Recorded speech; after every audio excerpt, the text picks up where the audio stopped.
चलिए, जय हिंद दोस्तों। हम लोग आज देखते हैं जो भी आज ग्रुप डी में क्वेश्चन जो पूछा जा रहा है, ठीक है, उस क्वेश्चन को देखते हैं। जैसे मतलब एक एक करके सब का सोल्यूशन लोग देखते हैं किस टाइप का क्वेश्चन आ रहा है, ठीक है। तो मतलब आराम से देखिएगा, सब आपको आसान भाषा में हर चीज समझा दिया जाएगा, ठीक है। तो मतलब देखिए, आप लोग का टाइम खर्च नहीं करते हुए डायरेक्ट हम लोग स्टार्ट करते हैं। देखिए फर्स्ट क्वेश्चन देखिए, ऊपर जो ऊपर देख रहे हैं, ठीक है। तो फर्स्ट क्वेश्चन में क्या कर रहा है, कह रहा है कि 12,000 रुपए का 50% का 25% के 40% का 75% कितना होगा, ठीक है। ये ना क्वेश्चन है ऊपर। तो देखिए, तो हम लोग क्या करेंगे, का मतलब क्या होता है, गुना, ठीक है। तो यानी लिख देंगे कितना, पहले लिख देंगे हम 12,000, ठीक है। उसके बाद में कितना, यानी पहले कह रहा है कि 50%, उसके बाद में 25%। हम 50% के लिए हम 1/2 लिख सकते हैं। अच्छा, गुना का है मतलब गुना। अच्छा, 50 का अर्थ कितना है, 25, 40। तो 25 के लिए हम 1/4 लिख देंगे और 40 के लिए हम 4/10 लिख देंगे, ठीक है। अच्छा, उसके बाद फिर कितना है, 75%, ठीक है। तो 75 के लिए कितना लिख देंगे, 75 के लिए हम लोग यानी 3/4 लिख देंगे, ठीक है। अब इसको हम लोग सोल्व करते हैं। देखिए तो यानी आप काटिएगा तो 1 0 से 1 0 खत्म हो गया। अच्छा, ये 4 से एगो 4, ऐसे 4 तिहाई 12, 3 पर 2 300।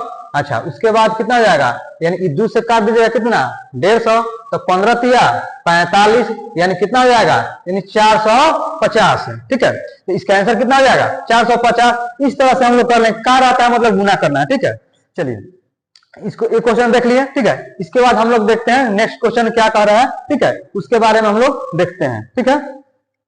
चलिए, यानी नेक्स्ट क्वेश्चन में ऊपर देखिएगा, जो आपको ऊपर दिखाई दे रहा होगा क्वेश्चन, उसमें क्या कह रहा है, उसमें देखिएगा कि समतल, देखिए समतल भूमि पर एक बिंदु से एक मीनार के शिखर का उन्नयन कोण 30 डिग्री है। यदि मीनार की ऊंचाई 110√3 मीटर है, तो मीनार के तल से बिंदु P की दूरी क्या होगी, ठीक है। तो पहले आप बना लीजिए, इसका फिगर वो बना लीजिए, यहां से ऐसे बना लेंगे, ठीक है। इसके बारे में हम लोग देखते हैं। देखिए, उन्नयन कोण कितना कह रहा है, उन्नयन कोण कह रहा है 30 डिग्री। तो देखिए, तो जब कोई व्यक्ति नीचे से ऊपर देखता है तो क्या हो जाएगा, उन्नयन कोण, ठीक है। उन्नयन देखिए, अधिकांश लोग क्या होता है, उन्नयन और अवनमन में कंफ्यूजन होता है, ठीक है। जब कोई नीचे से ऊपर देखा तो उन्नयन कोण, और ऊपर से नीचे देखा तो अवनमन कोण, पर दोनों का मान समान ही होता है, एक समान होता है। क्योंकि अगर अवनमन कोण कहता तो क्या बनता, यहां से ये बात कोण बन जाता है, ठीक है। तो आपका कह रहा है उन्नयन कोण जितना ई रहेगा उतना ही ये रहेगा, ठीक है। तो इस मीनार की ऊंचाई कितना दिया है, 110√3, ठीक है। तो आपको यहां से यहां के बीच की दूरी पूछ रहा है, ठीक है। तो देखिए, तो यानी जब इस तरह की फिगर बनता है, ठीक है, तो इसमें जब 30 डिग्री है, ये 30 है, तो ये कितना हो जाएगा, ये आपका 60 डिग्री हो जाएगा कि नहीं, ठीक है।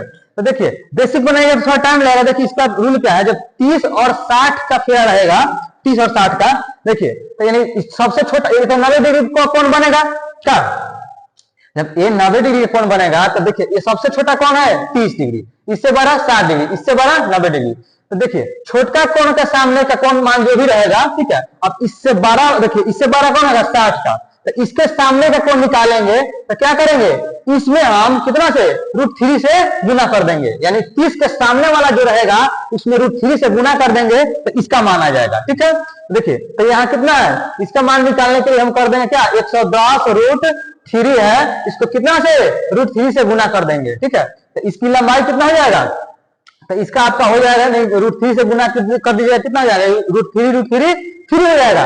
जब 3 हो जाएगा तो कितना, 11 तिया 33, तो यानी कितना हो जाएगा, यानी यहाँ से यहाँ की लंबाई कितना हो जाएगा, 33 मीटर।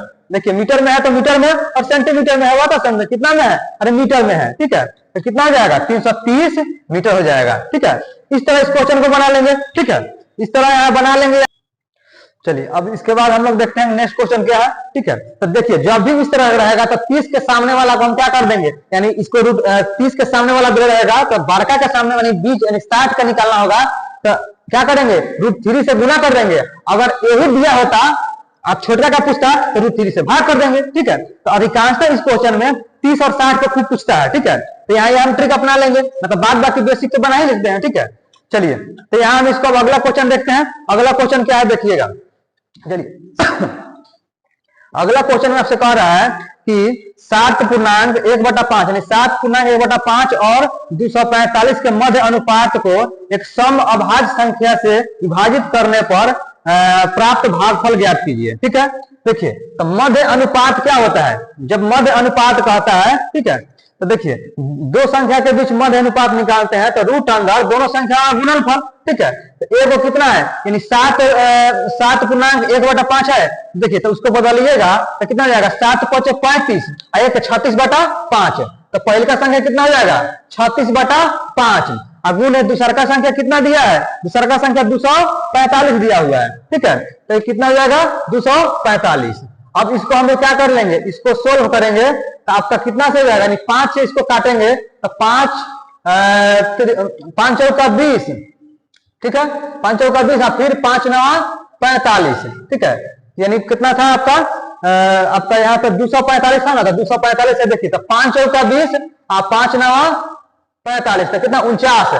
तो अब रूट के अंदर क्या बच गया 36 गुने 49, तो रूट से बाहर निकलेगा कितना हो जाएगा 6 और 7, तो 7 6 42, तो कितना हो जाएगा आपका ये जो 42 आया यानी मध्य अनुपात। अब कह रहा है इसमें क्या कि यानी जो कह रहा है कि इसमें कौन सा अभाज्य संख्या, सम अभाज्य संख्या। तो देखिए प्रथम सम अभाज्य संख्या होता है, दुसम प्रथम सम अभाज्य संख्या होता है। ठीक है, एक ऐसा सम अभाज्य संख्या है जो कि, ठीक है, तो देखिए तो यहाँ पे क्या है 42 आ गया, तो प्रथम सम अभाज्य संख्या कितना है 2, तो अब इस संख्या को 2 से भाग कर दीजिए, तो 42 में 2 से भाग कर दीजिए कितना आ जाएगा 21। ठीक है, यानी कितना आ जाएगा 21, आंसर कितना हो जाएगा, आंसर आपका 21 हो जाएगा। ठीक है, यानी 42 में कितना कर देंगे 2 से भाग देंगे, 2 किस लिए, यानी 2 सम प्रथम सम अभाज्य संख्या है, ये ना क्वेश्चन आपसे पूछ रहा था, तो इस तरह यहां हम बना लेंगे। ठीक है, चलिए अब हम लोग देखते हैं नेक्स्ट क्वेश्चन क्या कर रहा है, उसके बारे में हम आगे देखते हैं। ठीक है, चलिए हम लोग देखते हैं नेक्स्ट क्वेश्चन क्या है। देखिए नेक्स्ट क्वेश्चन आपसे कह रहा है क्या कि 428, देखिए इस टाइप का है आपका कि जैसे ए क्यू, क्वेश्चन इस टाइप का है ए क्यू माइनस बी क्यू। देखिए कितने किस टाइप का है, यानी ए क्यू माइनस बी क्यू, ए क्यू प्लस बी क्यू पर है, ए क्यू प्लस बी क्यू, अब बाटा में क्या है ए स्क्वायर, ठीक है, बाटा में क्या है ए स्क्वायर माइनस ए बी, ठीक है, प्लस कितना बी स्क्वायर, इस टाइप से है क्वेश्चन। ठीक है, जैसे उसके जवाब क्या है, कह रहा है कि 428 का क्यू यानी 428 गुने 428 कितना बार 3 बार। अच्छा फिर इसका प्लस फिर कितना 348 गुने 348 3 बार है। ठीक है, अब बाटा में क्या है कि 428 का स्क्वायर यानी 428 के डबल गुना मतलब स्क्वायर। ठीक है, माइनस फिर कितना हो जाएगा यानी 428 गुने 348, इस टाइप के क्वेश्चन है। तो देखिए तो जब भी इस टाइप के क्वेश्चन रहेगा, ठीक है, क्यू में रहेगा तो इसको कुछ नहीं करना है, जब यहाँ प्लस में रहेगा तो सीधे दोनों को जोड़ देना है, यानी ए और बी के मान को जोड़ देंगे आंसर आ जाएगा, और यहाँ माइनस में रहता तो यानी ए में से हम बी के घटा देंगे आंसर आ जाएगा। ठीक है, ज्यादा जोड़ नहीं करना, देखिए क्योंकि यहाँ इसका फॉर्मूला से सेट कीजिएगा ना तो कट जाता है। ठीक है, हम सीधे इसके लिए क्या कर देंगे, यानी है आपका 428, अब दूसरा बी के मान कितना हो जाएगा 348, यानी 428 और 348 ये प्लस में है तो क्या कर देंगे 428 प्लस 348 जोड़ दीजिए कितना हो जाएगा 8 8 16 के 6 हासिल 1 और 4 2 6 1 7 और 3 4 7। ठीक है, यानी 8 देखिए कितना हो जाएगा 8 8 16 के 6 हासिल 1 4 2 6 1 7 और 4 3 7 यानी 776 हो गया कौन चीज आपका, इसका आंसर हो जाएगा। ठीक है, और क्या हो जाता क्योंकि यहाँ इसका फॉर्मूला सेट कीजिएगा तो क्या हो जाएगा A square plus B square और माइनस यहाँ प्लस रहेगा तो माइनस हम ए भी करते हैं। ठीक है, ठीक है, इसका मान यहाँ इसके जगह में रख सकते हैं, इसके लिए क्या हो जाएगा A square minus A B plus B square. ठीक है, देखिए तो इससे हमसे मिला, देखिए अच्छा इसके में एक और होता है क्या इनटू जो साइन रहेगा ना उसमें ए प्लस बी। ठीक है, तो देखिए तो हाई से हाई खत्म हो जाएगा कि नहीं, ए प्लस बी बच गया, तो ए तो बेसिकली चीज हो गया, तो आपको इतना ध्यान नहीं देना है। ठीक है, सीधे ध्यान देना है कि जब भी इस टाइप से क्वेश्चन आएगा तो यहाँ प्लस रहेगा तो जोड़ देंगे और माइनस रहेगा तो घटा देंगे। ठीक है, बस इस तरह यहाँ हम क्वेश्चन इसको कर लेंगे तो कितना हो जाएगा इसका 776 हो जाएगा आंसर। ठीक है, इसका 776। चलिए देखिए नेक्स्ट क्वेश्चन क्या कह रहा है, देखिए नेक्स्ट क्वेश्चन में क्या कह रहा है, देखिए अब अगला क्वेश्चन यानी कह रहा है कि यदि किसी त्रिभुज एबीसी में कोण बी और सी के आंतरिक समविभाजक बी आई और सी आई बिंदु आई पर इस प्रकार मिलते हैं कि बी आई सी किसके बराबर होगा। ठीक है, तो देखिए यानी क्या करा है, त्रिभुज एबीसी। ठीक है, तो हम लोग पहले त्रिभुज बना लेंगे। ठीक है, तो त्रिभुज बनाइएगा तो क्या आ जाएगा, यहाँ ए बी सी। ठीक है, त्रिभुज ए बी सी। ठीक है, हम लोग त्रिभुज बना लिए। तो कह रहा है कि ये बीसी का समविभाजक है। ठीक है, यानी कौन समविभाजक, यानी इसका समविभाजक कितना है, यहाँ पे इसका समविभाजक यहाँ मिलता है। ठीक है, इसका जहां मिलता है इसका नाम क्या दिया है, आई। ठीक है, तो आपसे पूछ रहा है कि बी आई सी, कौन बी आई सी का मान क्या होगा। ठीक है, देखिए तो कौन बी आई सी का मान क्या होगा आपसे पूछ रहा है। ठीक है, तो बी आई सी का आपसे मान पूछ रहा है। तो देखिए तो इस तरह क्वेश्चन, जब किसी त्रिभुज में दो कोण के समविभाजक रेखाओं से कटान बिंदु से बना हुआ कोण जब इस तरह बनता है तो इसका मान क्या जाता है, यानी 90 डिग्री प्लस ए बाई 2। तो इसका आंसर कितना हो जाएगा, यानी आंसर हो जाएगा 90 प्लस ए बाई 2। इसमें कुछ बनाना नहीं है, बस इसका यहाँ थ्योरम होता है। तो इसका आंसर कितना जाएगा, 90 प्लस ए बाई 2। और जब इसका दे करके इसका पूछता, इसका दे करके इसका पूछता, तो हम क्या करते हैं, यानी इसको जब इसका दिया होता तो 90 में से घटा करके हम उसको दुगुना कर देते। इस तरह बन जाएगा नहीं, इस तरह इसका हम लोग निपटारा कर देते हैं। ठीक है, यानी इस तरह बना लेंगे, इस तरह क्वेश्चन देखें कितना आराम से, सिर्फ आपको थ्योरम ध्यान रहना चाहिए। ठीक है, तो इस तरह बन जाएगा तो इसका आंसर कितना हो जाएगा, कितना हो जाएगा। ठीक है,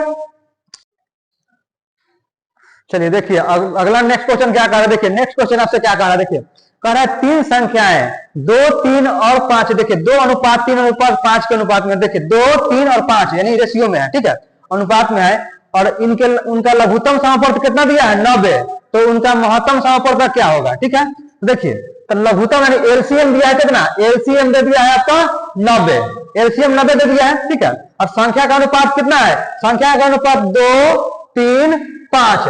ठीक है, तो संख्या का अनुपात दिया है, आपसे पूछ रहा है कि कौन चीज, यानी महत्तम एचसीएफ का एचसीएफ क्या होगा। ठीक है, तो एचसीएफ निकालने के लिए क्या करते हैं। ठीक है, तो जब संख्या का अनुपात दिया रहता है और आपका एचसीएफ पूछेगा, देखिए तो एलसीएम बराबर क्या होता है, एचसीएफ गुने संख्याओं के अनुपातों का गुणनफल, यानी एलसीएम बराबर क्या हो जाएगा, एचसीएफ गुने संख्याओं का अनुपातों का गुणनफल।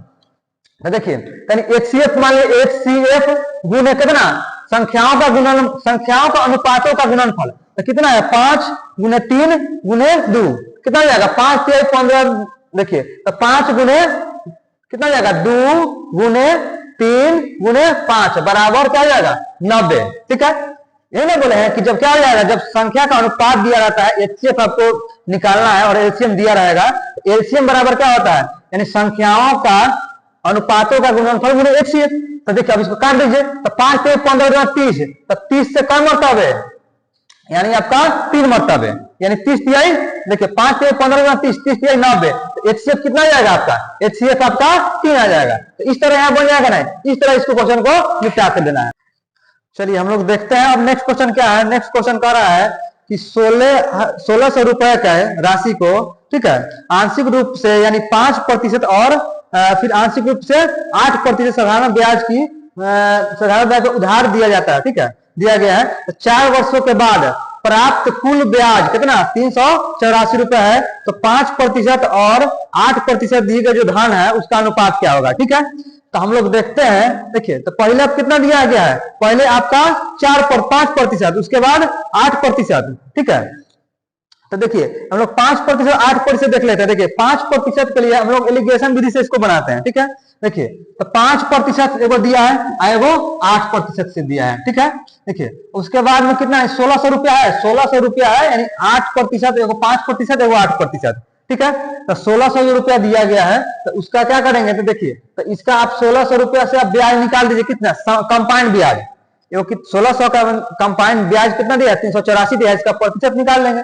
तो 384 जो है, यानी 384 जो है, इसका 1600 का कितना प्रतिशत निकाल लेंगे। ठीक है, तो यानी इतना से कट जाएगा कितना, यानी 16 दूना 32, कितना जाएगा, 16 चौका 64, 64 जो आया कितना साल के, यानी 4 साल के ब्याज आ गया, ठीक है। इसका रेट निकालना 4 से, फिर और हम भाग देंगे क्योंकि 4 साल का है, ठीक है। तो यानी कितना हो जाएगा आपका, आ जाएगा कितना, 4 6 के 24। तो दोनों का कंपाउंड वाला कितना आ जाएगा, यानी 6। तो यानी हम इसका 5 जो लिखे है वो 5 है, वो 8 है, ठीक है। अच्छा, दोनों का कंपाउंड हमें कितना है, 6%, ठीक है। देखिए, तो यानी ये कितना, इसका अंतर यहाँ कितना हो जाएगा, 1, इसका अंतर यहाँ कितना हो जाएगा, 2, ठीक है। यानी कितना अनुपात में, यानी 2:1 के अनुपात में इसको बांटेगा, इस तरह हो जाएगा कि नहीं। तो देखिए, तो जो भी दिया है, यानी आपका 1600 रुपया का ब्याज दे दिया है, मतलब दोनों का मिलाकर जो 4%, मतलब कितना 5% और 8%, ठीक है। 5% और 8% के हिसाब से जो ब्याज दिया है कितना था, 384 रुपया, सबका जोड़ करके, ठीक है। तो उसका हम कंपाउंड रेट यानी दर निकाल लेंगे। तो निकाल देंगे कितना, यानी इसका दर निकालेंगे 24, लेकिन हम 1 साल का फिर निकालने के लिए 4 से हम भाग देंगे, तो कितना आ गया, 6। तो ये 6 कंपाउंड आ गया, 5% था, एगो 8% था, दोनों कंपाउंड 6। अब इसका अंतर यहाँ, इसका अंतर यहाँ कर लेते हैं, तो ये आपका यही रेशियो हो जाता है कि 5% के सामने वाला इसका अनुपात हो गया, और 8% से सामने वाला 8% का जो दर दिया है उसका अनुपात हो गया, ठीक है। तो कितना हो जाएगा, 2:1, ठीक है। अब देख लीजिए इसका ऑप्शन में हो जाएगा कि नहीं, इस तरह यहाँ। चलिए हम लोग देखते हैं, अब अगला क्वेश्चन देखिए, ऊपर नेक्स्ट क्वेश्चन क्या है, देखिए ऊपर नेक्स्ट क्वेश्चन आपसे पूछ रहा है कि 110 संतरे को बेचे जाने के बाद, ठीक है, एक दुकानदार को दावा करता है कि वह 22 संतरे के विक्रय मूल्य के बराबर उसको क्या होता है, लाभ होता है, ठीक है। तो दुकानदार का लाभ प्रतिशत क्या है, ठीक है। देखिए, अगर वो 110 गो संतरा बेचता है तो उसको 22 गो संतरा के विक्रय मूल्य के बराबर क्या होता है, उसको लाभ होता है। तो उसका लाभ प्रतिशत क्या होगा, ठीक है। तो देखिए, तो जब भी इस तरह का क्वेश्चन अगर इतना वस्तु को बेचे जाने पर इतना वस्तु को विक्रय मूल्य के बराबर लाभ होता है, तो लाभ प्रतिशत है, हानि पर कुछ पूछ सकता है, ठीक है। जैसे मान लीजिए इसमें क्वेश्चन में कह रहा है कि कितना 110 वस्तु को बेचे, संतरा को बेचे जाने पर 22 संतरा के विक्रय मूल्य का लाभ होता है, तो इसका लाभ प्रतिशत क्या होगा। ऐसा भी कह सकता है कि मतलब 22 को जो बेचेगा उसके बाद हानि होता है, तो हानि प्रतिशत, दो टाइप से पूछ सकता है। आपको लाभ दिया, लाभ प्रतिशत पूछ रहा है, तो जब इस टाइप से क्वेश्चन रहेगा कितना लाभ हो रहा है, 22 गो संतरा, टोटल कितना संतरा बेचने पर, 110 गो संतरा बेचने पर 22 गो संतरा को विक्रय मूल्य के बराबर लाभ होता है, ठीक है। यानी 22/110, और जब आपको लाभ प्रतिशत निकालना होगा, लाभ प्रतिशत बराबर क्या कर देंगे, 110 में से हम 22 घटा देंगे, ठीक है, और यहाँ गुने 100, ठीक है। तो देखिए कितना हो जाएगा, अब इसको काट दीजिए, तो यानी 22 बटा कितना 88, 22/88 गुने कितना 100। तो देखिए, तो 22 चौका 88 या 4 से 25, तो कितना आ जाएगा आपका 25% क्या होगा, उसको लाभ होगा। यही अभी आपको क्या कहता, ये भी कहता कि हाँ उसका हानि प्रतिशत, जब हानि प्रतिशत पूछेगा तो प्लस करेंगे, और लाभ प्रतिशत पूछेगा तो हम यहाँ माइनस करते हैं, ठीक है। इस तरह निपटा देंगे, जब भी इस टाइप के क्वेश्चन आएगा तो हम इस तरह कर लेंगे, इस तरह बन जाएगा कि नहीं।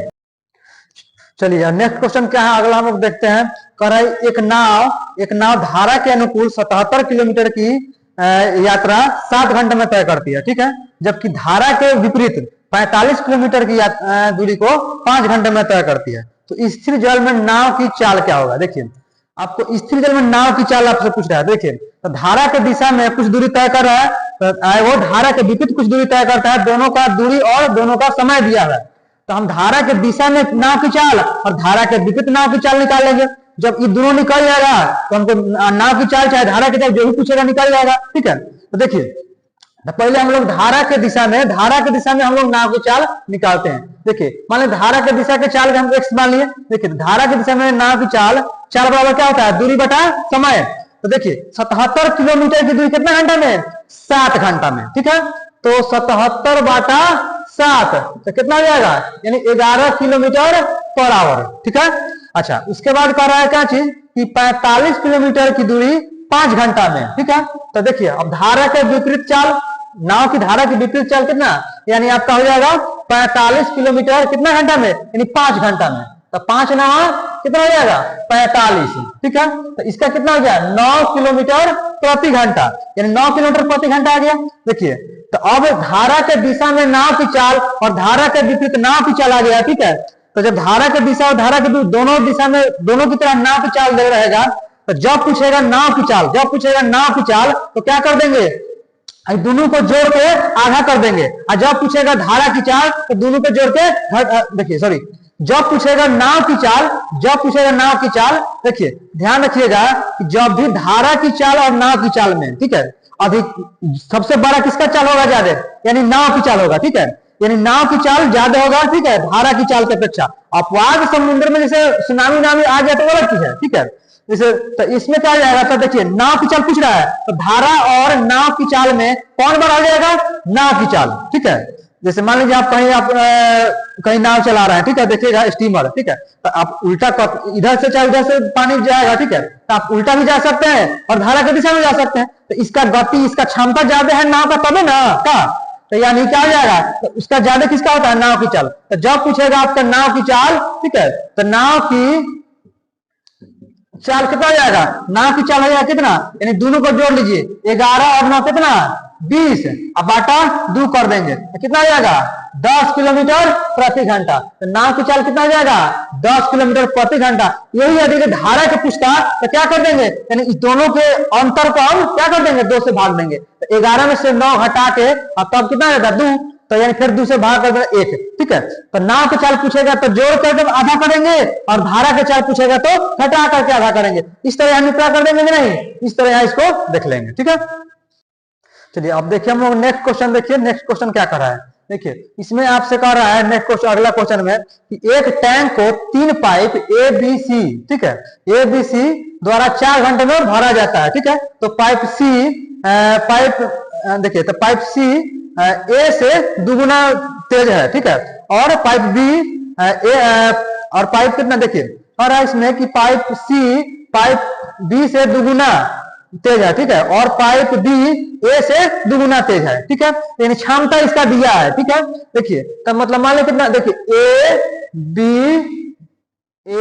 बी सी, ठीक है, 3 गो पाइप है, तो ठीक है, तो कह रहा है क्या चीज, कौन चीज कह रहा है आपसे कि पाइप सी पाइप बी से दुगुना है, ठीक है।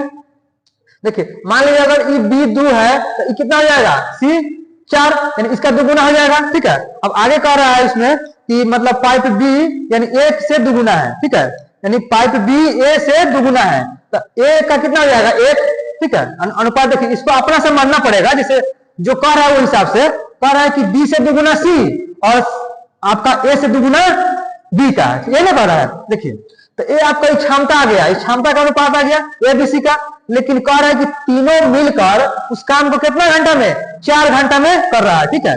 देखिए इस तीनों का क्षमता कितना हो जाएगा, यानी क्षमता का मतलब होता है कि एक बार जैसे इतना देर में ये अकेला करेगा तो 1 घंटा में इतना काम करेगा, ठीक है, 1 घंटा में इतना करेगा, 1 घंटा में इतना काम करेगा, ठीक है। तो इसका क्षमता को जोड़ लेंगे, तो क्षमता को जोड़ लेंगे कितना हो जाएगा, 4 2 6 1 7, ठीक है। देखिए तो इस 1 घंटे में तीनों मिलकर कितना 7 काम करेगा, ठीक है, 1 घंटा में तीनों मिलकर 7 काम करेगा, लेकिन कितना घंटा में समाप्त किया है, 4 घंटा में, ठीक है। तो 4 घंटा में समाप्त किया है, तो हम 7 को काम 1 घंटा में, तो 4 घंटा में कितना काम हो जाएगा टोटल, 7 चौका 28, ठीक है। तो ये 28 काम हो गया। अब आपसे पूछ रहा है कि ए किसके बारे में कह रहा है कि ए को टैंक को अकेला भरने में कितना समय लगेगा, ठीक है। तो ए की क्षमता कितना है, 1, तो 28 में 1 से भाग कर दीजिएगा तो कितना हो जाएगा, 28 से आ जाएगा, तो कितना हो जाएगा, ए को 28 घंटा लगेगा, ठीक है। इस तरह इसको बना ले।